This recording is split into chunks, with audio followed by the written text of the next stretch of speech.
สบายดีพี่น้องกองปลายเบิดสุขสุขคนเด้อวันนี้งานพี่น้องในบ้านเฮามีงานข้าวดำเฮาก็เอาข้าวแล้วก็เอาเงินมากินทานพี่น้อง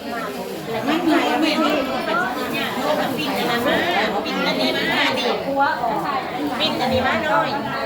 ปิดยังตั้งนี่มามันเซ่ไปรถมาเอา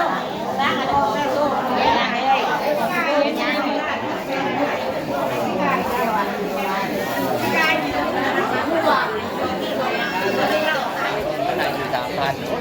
จากออกมาแต่กินทานเฮาก็จะมาเสียเงินประกันภัยพี่น้อง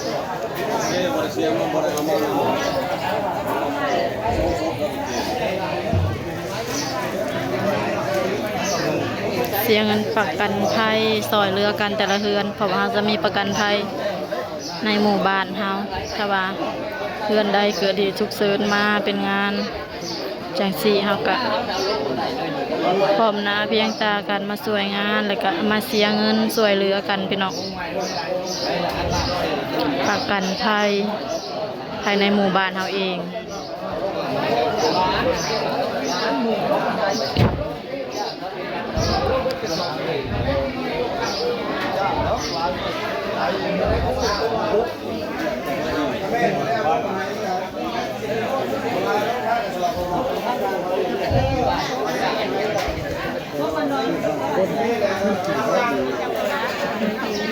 เมื่อคืนเนี่ยก็ฝนตกพี่น้องฝนตกเทจ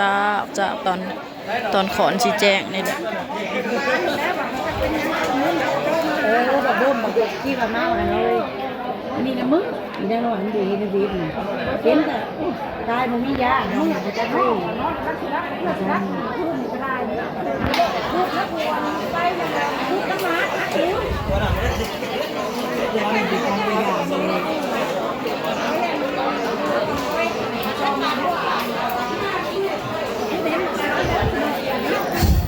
วันนี้บ่ได้มาบ่เห็นอยู่บ่ชิวานเขา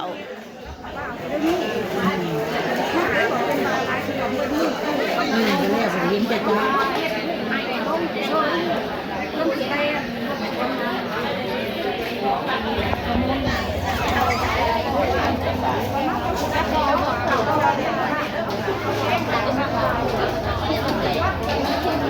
เราหน้าจะไปคุ้นใกล้ๆกัน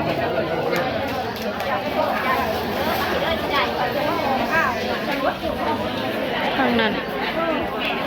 เป็นแม่ครัวเห็ดแนวกินย่อตอนเพลนพี่น้องตำมะหอมมะหุ่ง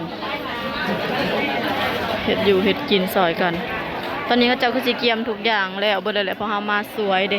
ปกติมาก็สิแบบมาเกียมของซอยพวกผักมะหอมมะหุ่งล่างผอกล่างผักต่างๆตอนนี้เขาเจ้าเห็ดแล้วเบิดแล้วเฮากะมานั่งรอเวลาเด้พี่น้องประมาณช่วงบ่ายๆพุ่นแหละ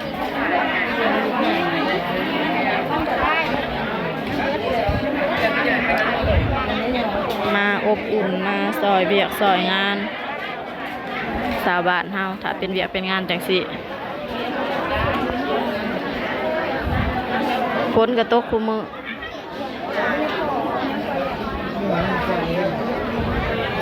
โอ้ยเช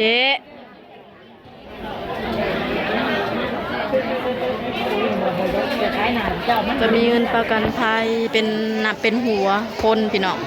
เพื่อนสมมติว่าเพื่อนดาวเนี่ยมีจากคนหา6 คนจังสินะก็ไหลเป็นเงินบาทนะหัวละ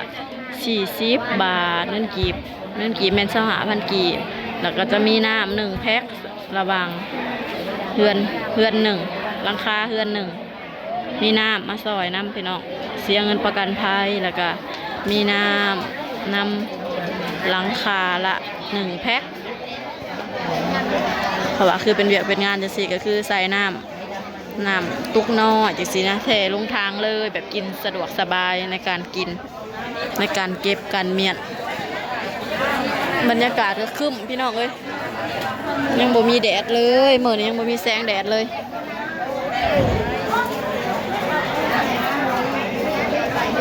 บ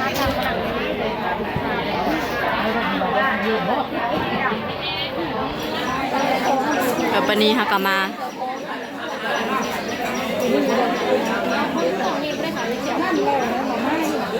บ่จักเฮือนเรา บ่จักเงินเรา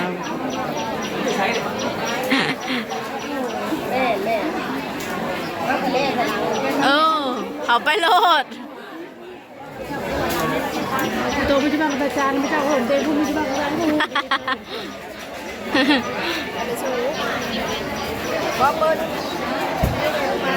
เดี๋ยวเขาก็จะเอาเขาเอาเงินเอาของซื้อปลาแดกแป้งนัวอีหยังต่างๆมากินทานมาสอยพี่น้องตอนนี้คนก็กำลังเริ่มมาหลายแล้ว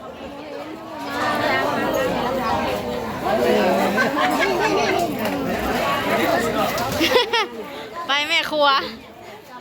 ไปตำมะฮงจะเอิญหาคนไปตำมะฮงให้แม่น้องลุงเลยไปตำโต๊ะเขาอึดเอิ้นมาแล้วเลยโต๊ะเดียว ชวนตำมะฮง เอิ้นเขาเจ้ามาคันเขาเจ้าบ่อยากเข้าไปจะข่าวมาเต้นอยู่เด้อบ่ย่อไปเด้อเรือนหลังน่ะนะเรือนนานาบ่ให้เขาเจ้ามาเด้อแม่มนุษย์บ่ให้เขาเจ้าเอาเข้าไปเขาเจ้าบ่ให้เอาเข้าไปเดี๋ยวเอาไปน้ำล้างเอาไปลูก ป้ามุงน่ะปากน่ะเปิ้นมาแหละซีมเลยซีมนะแค่หนวดน่ะเปิ้นมาแหละ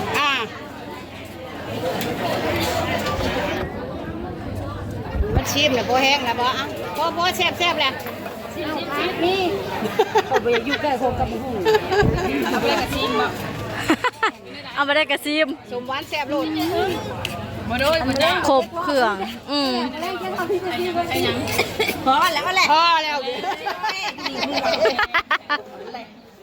กับเบื่อที่ใส่กันเลยเนาะแซ่บเลยยังว่าปวดพอแซ่บ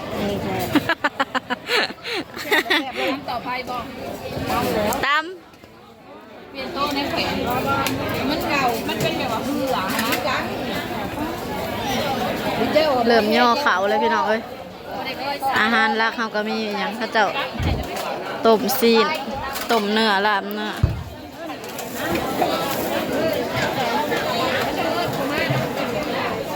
เขาจะออกมาเด้อได้เงินของก่อนน่ะเด้อ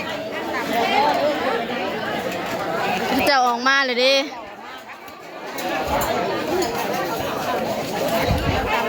มีต้มเนื้อลาบเนื้อแล้วก็ตำมังหุงค่ะเป็นเด็กเสิร์ฟปะจ้าหอมตำมังหุง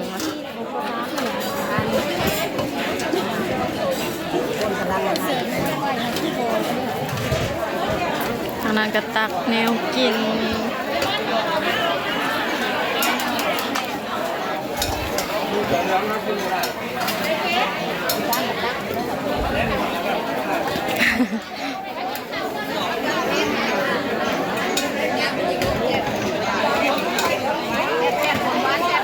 คนก็มาหลายพอสมควรอยู่พี่น้องหลังจากย่อเขาวย่อน้ำแล้วก็ได้เวลาอันสมควรกับเคลื่อนศพลงป่าซาประมาณช่วงยันเที่ยงนี่แหละพี่น้องเพราะว่ายันฝนตกไปเดี๋ยวเราไปย่อเขาวซอยเขาเจ้าอีกก่อนเด้อพี่น้อง